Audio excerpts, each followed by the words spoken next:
پیسہ ہی رزق ہے، بلکہ عقل، ادب، چہرہ، اولاد اور علم بھی رزق ہے، اور اس سے بڑی بات کہ بہترین دوست بھی رزق میں شامل ہے۔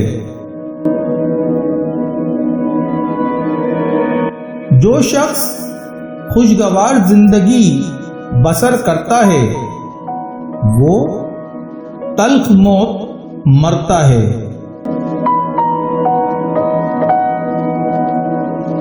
اللہ تعالیٰ فرماتا ہے، میں ایک چھپا ہوا خزانہ تھا، میں نے چاہا کہ میں پہچانا جاؤں تو یہ کائنات کی پیدائش معرفت خداوندی کے لیے ہے۔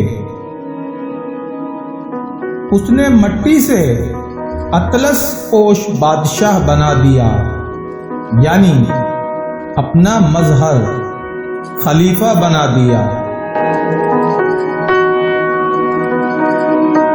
اگر آپ نے عشق نہیں کیا تو خود کو زندوں میں شمار مت کرو، روز آخرت اس زندگی کو شمار نہیں کیا جائے گا۔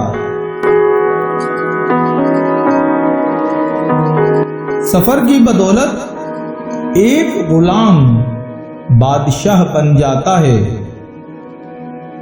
چاند بھی اگر سفر نہ کرتا تو اتنا حسین نہ ہوتا۔ زندگی کو ایک امانت کی طرح گزارو، ایک نہ ایک دن یہ اپنے مالک کو واپس کرنی ہے۔ خوش نصیب ہے وہ جس نے احسان کی روش اختیار کی،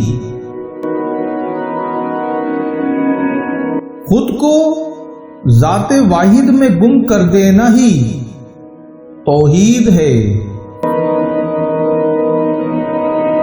انسان کے افکار اس کی زندگی کے انداز کو متعین کرتے ہیں۔